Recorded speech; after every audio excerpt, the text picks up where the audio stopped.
Assalamualaikum warahmatullahi wabarakatuh. Perkenalkan, nama saya Rehani Pratama Syagian dari kelompok 8. Di sini saya akan mengerjakan tugas kita yang A, yaitu tentukan AWT atau Average Waiting Time dengan algoritma FCFS dan SJF primitif dengan menggunakan tabel yang telah diberikan. Sebelum itu, mari kita ketahui terlebih dahulu kategori termasuk dalam kategori penjadwalan, yaitu ada dua, non preemptif dan tanpa melibatkan prioritas. Dan untuk ketentuan penjadwalan FCFS atau first come first served, setiap proses dieksekusi sesuai dengan urutan kedatangan atau arrival time dan eksekusi sesuai dengan waktu eksekusi yang dibutuhkan atau burst time. Namun jika itu soal tadi, sini saya telah menyelesaikannya. Pertama-tama kita membuat Gantt chart-nya. Ini Gantt chart ya guys. Jadi saya jelaskan. Ini kita punya tabel, nama prosesnya itu A sampai E, dan saat tibanya itu A0, B2, C7, D11, dan E14. Dan nama prosesnya itu untuk A5, B3, C8, D2, dan E6. Nah, jadi kita buat Gantt chart-nya dengan A dulu. Jadi kan yang datang terlebih dahulu kan A, saat tibanya itu 0. Jadi kita langsung saja buat Gantt chart A0 di waktu 2, B itu tiba tapi kita tetap lanjutkan aja karena A yang datang terlebih dahulu sampai ke 5. Nah, di 5 itu kan yang menunggu cuman B, yaitu 3 dengan lama proses 3. Nah, jadi kita kerjakan B dari 5 sampai 8. Di waktu ke-7 itu ada C yang menunggu dengan lama proses 8. Nah, jadi kita selesaikan B sampai 8. Jadi di 8 itu yang menunggu cuman proses B. Saya ulangi, yang di 8 itu yang menunggu cuman proses C. Jadi proses C kita kerjakan C 8, 10, 11. Nah, di waktu 11 ini kita kedatangan proses D dengan lama proses 11, dan saat proses ke-14 kita kedatangan E dengan lama proses 14. Nah, kita selesaikan C sampai 16. Nah, di 16 itu sudah menunggu D dan E. Karena D datang terlebih dahulu, maka D kita eksekusi terlebih dahulu. 16 sampai 18. Nah, di 18 ini tinggal E dengan lama proses 14. Maka dari 18 sampai ke 24. Jadi kita dapatkan waktu tunggunya yaitu A sama dengan 0 dikurang 0. 0 ini adalah saat tibanya ya guys. Jadi waktu tunggu itu saat tiba dikurang dengan lama proses. Saya kebalik, lama proses dikurang saat tiba. Jadi 0 dikurang A itu 0 dikurang 0 sama dengan 0. B itu 5 dikurang 2, yaitu lama prosesnya 5. Itu dikurang waktu tunggu saat tibanya 2 sama dengan 3. C itu 8 dikurang 7 sama dengan 1. D itu 16 dikurang 11 sama dengan 5. Dan E 18 kurang 14 sama dengan 4. Jadi total yang kita dapatkan waktu tunggunya yaitu 13. Nah, lalu kan kita sudah dapat total 13 karena yang ditanya average waiting time, artinya rata-rata waktu tunggu. Jadi kita bagikan 13 ini dengan 5. 5 ini 5 ini banyaknya nama proses. Nah, jadi 13 bagi 5 kita dapatkan hasilnya 2,6. Oke, selanjutnya dengan menggunakan algoritma SJF preemptive, di mana SJF itu adalah short job first, atau yang paling kecil dia dieksekusi duluan. Nah, kita buat lagi Gantt chartnya. Nah, di mana saya akan menjelaskan Gantt chartnya ini, yaitu kita mulai dengan A dulu karena A yang terlebih dahulu datang. Nah, A itu di saat tibanya 0, jadi A dulu kan. Kita jalan A kedua. Nah, saat kedua ini kita berhenti karena ada proses lain yang telah datang, yaitu B. B itu 3 dan A itu 3. Nah, karena ini sama-sama 3, jadi ada dua referensi, yaitu referensi pertama di mana A duluan yang dieksekusi, dan referensi kedua yaitu B duluan yang dieksekusi. Jadi kita pakai referensi yang pertama, di mana proses yang telah berlangsung itu dieksekusi duluan. Nah, A ini sisanya 3 karena dia sudah melakukan 2 proses. Jadi tadi yang nama prosesnya 5 telah dilakukan 2, sisanya 3. Telah dilakukan 2, sisanya 3 ya. Nah, kita lanjut jadi A itu sampai ke 5. Nah, di 5 ini sudah menunggu B, proses B, di mana lama prosesnya itu 3. Nah, karena di sini cuman B yang menunggu, jadi kita lanjut saja B sampai ke 7. Sampai proses ke-7 ada yang tiba, yaitu C dengan lama proses 8. Karena B tinggal 1 sisa prosesnya, maka kita eksekusi yang B terlebih dahulu. Nah, kita selesaikan B sampai ke lama proses 8. Nah, di 8 ini yang menunggu cuma C dengan lama proses 8, maka kita eksekusi C dulu. Nah, C 8, 9, 10, 11. Nah, di 11 ini kita kedatangan proses D, di mana proses D itu memiliki lama proses 2. Seperti di tabel. Nah, jadi kita eksekusi dulu yang D, karena yang D ini lebih kecil ya, guys. Yang C ini sisanya tinggal 5 karena telah diproses 3 dari yang 8 jadinya 5. Karena masih kecil yang D, kita proses D terlebih dahulu. D sampai 13. 11 tambah 2 jadi 13. Nah, di 13 ini di proses ke-13 cuman C yang menunggu dengan lama proses 5. Jadi kita eksekusi yang C 13, 14. Nah, di 14 ini ada proses yang tiba lagi, yaitu proses E dengan lama proses 6.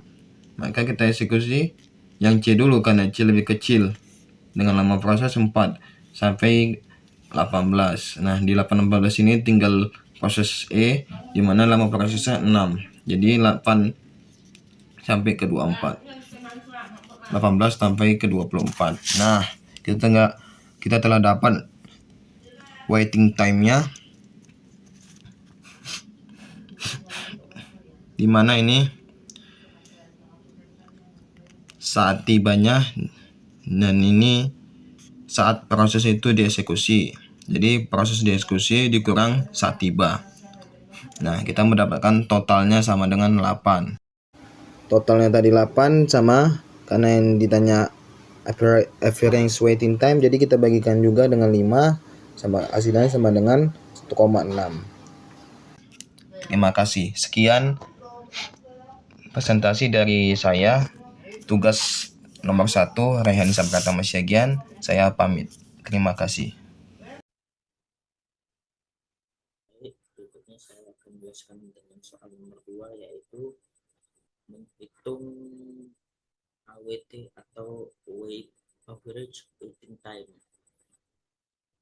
Di sini pertama kita punya proses data, yaitu nama proses A saat tiba 0, lama prosesnya 5, nama proses B, dan begitu seterusnya.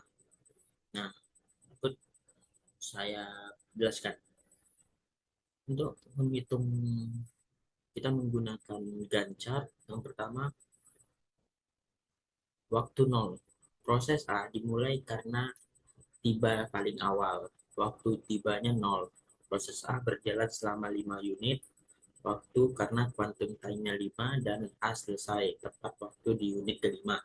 Karena waktu prosesnya hanya 5 unit. Gantt chart-nya A sama dengan 0 sampai 5. Waktu 5. Proses B sudah tiba di waktu 2 unit. Karena sisa waktu B hanya 3 unit, maka proses B berjalan dan selesai di waktu unit ke-8. Gancatnya B5 sampai 8. Waktu 8. Proses C sudah tiba di waktu 7 unit. Proses C butuh total 8 unit waktu, tapi hanya 5 unit yang bisa berjalan sekarang sesuai quantum time. Sisa waktu C adalah 3 unit setelah waktu 13. Dan catnya yaitu 8 sampai 13. Proses D sudah tiba di waktu 11 dan hanya butuh 2 unit waktu, sehingga proses D selesai di waktu 15 menit. Gantt chart-nya yaitu 13 sampai 15.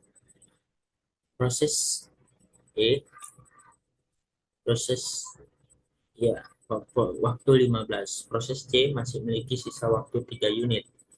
Karena sebelumnya sudah berjalan 5 unit dari total 8, proses C diselesaikan antara waktu 15 dan 8. Gantt chart-nya 15 sampai 18. Proses waktu ke-18. Proses A kedua sudah tiba di waktu 14 dan butuh total 6 unit. Tapi quantum time-nya 5, sehingga A berjalan selama 5 unit dulu hingga waktu 23 dan sisa 1 unit. Gantt chart-nya 18 sampai 23. Waktu 23. Proses A berakhir diselesaikan dengan waktu 1 unit antara 23 dan 24. Gantt chart-nya 23 sampai 24. Menghitung waktu tunggu waiting time. Proses pertama, waktu tunggu A yaitu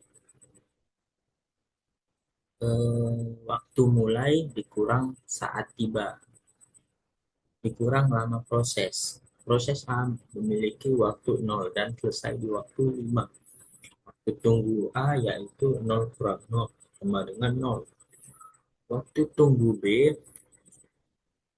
waktu mulai kurang saat tiba, kurang lama proses. Proses B mulai dari waktu 5 dan selesai di waktu 8. Waktu tunggu B yaitu 5 kurang 2 sama dengan 3. Waktu mulai waktu tiba. Lama proses, kurang lama proses. Proses C mulai di waktu 8 dan selesai di waktu 18. 2 kali dijalankan, sehingga C 8 kurang 7 sama dengan 1. Proses D, waktu mulai kurang saat tiba kurang lama proses. Proses D mulai dari waktu 13 dan selesai di waktu 15, sehingga waktu tunggu D yaitu 13 dikurang 11 sama dengan 2. Waktu tunggu E sudah saat waktu mulai kurang saat tiba, dalam kurung kurang lama proses. Proses E mulai di waktu 18 dan tiba di waktu 14. Waktu selesai pada waktu 24. Waktu tunggu E yaitu 18 kurang 24 sama dengan 4. Untuk menghitung average waiting time, kita menjumlahkan semua waktu tunggu kemudian dibagi dengan jumlah proses. Total waktu tunggu A tambah B, A itu 0, tambah B, tambah C, tambah D, tambah E, yaitu 10. Jumlah prosesnya 5, maka average waktunya yaitu total waktu tunggu per jumlah proses sama dengan 10 bagi 5 sama dengan 2. Berikut merupakan hasil dari menghitung average time atau waktu tunggu, dan berikut untuk menghitung untuk mencari hasil dari average time untuk rumusnya. Sekian dari saya, terima kasih.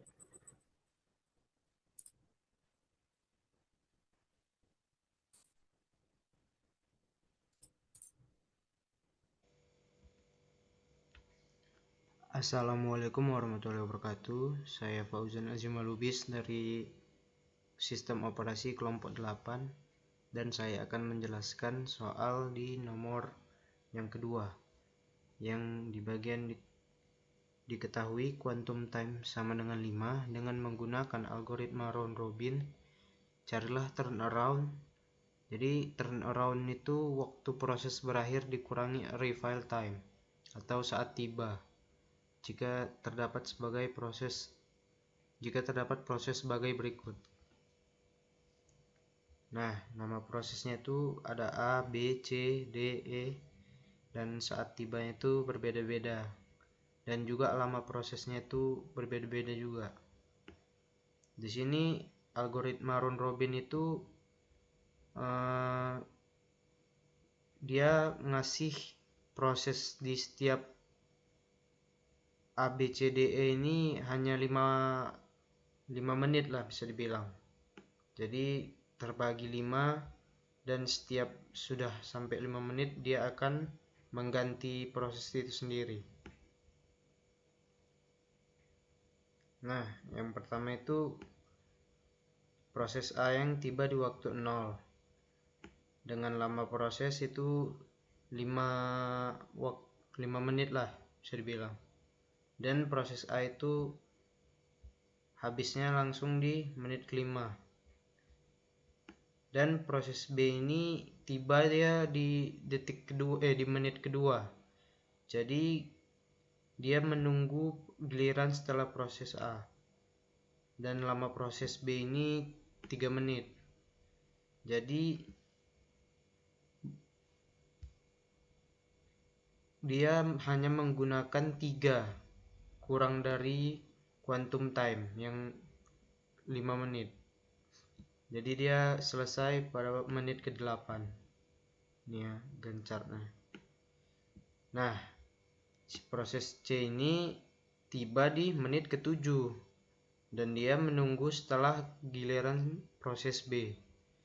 Dia lama prosesnya itu 8. Jadi dia menggunakan semua quantum time-nya selama 5 menit dan menyisakan lama proses 3 menit.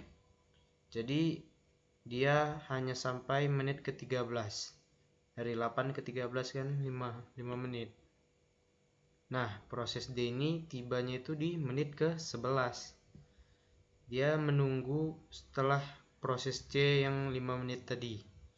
Dan di proses D ini lama prosesnya 2 menit. Jadi dia kurang dari quantum time yang 5 menit.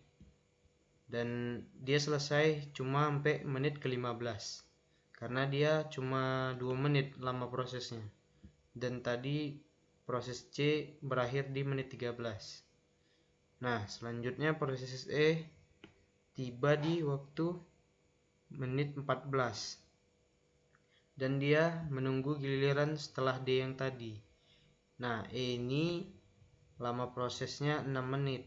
Jadi dia gunain semua quantum time-nya 5 menit dan menyisakan 1 menit.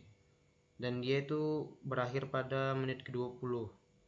Yang dari menit 15 ke 25 menit. Nah, setelah itu proses C-nya balik lagi karena tadi belum selesai dan menyisakan 3 menit. Jadi setelah dia menggunakan 3 menitnya lagi, dia berakhir pada di menit ke-23. Dan disambung dengan proses E kembali yang tersisa 1 menit tadi. Jadi dia menggunakan 1 menitnya sampai di menit ke-24 dari ke-23. Nah, jadi turnaround time-nya itu dari proses A itu kan di sini jelaskan turnaround itu waktu proses berakhir dikurangi arrival time. Nah, proses A itu berakhir pada menit 5 dan dia tiba pada menit 0. Jadi 5 dikurang 0 sama dengan 5. Nah, proses B itu berakhir pada menit ke-8 dan tiba pada menit kedua. Jadi dikurangi 8 dikurang 2 itu 6. Dan juga proses C dia selesai di menit ke-23 dan tiba di menit 7. Jadi 23 dikurang 7 16. Dan proses D dia berakhir di menit 15 dan dia datang itu di menit 11. Jadi 15 kurang 11 4. Dan di proses E dia selesai di menit ke-24 dan dia datang di menit ke-14. Jadi 24 dikurang 14 sama dengan 10. Dan rata-rata turnaround-nya itu 5 ditambah 6 tambah 16 tambah 4 tambah 10 dibagi 5 jumlah prosesnya tadi semua, dan sama dengan 41 dijumlahkan rata-ratanya dibagi 5 lagi. Jadi semua rata-rata turnaround-nya itu 8,2. Ya, segini saja penjelasan dari saya. Mohon maaf bila ada salah kata atau yang kurang dalam penjelasan saya. Saya Fauzil Aziman Lubis. Assalamualaikum warahmatullahi wabarakatuh.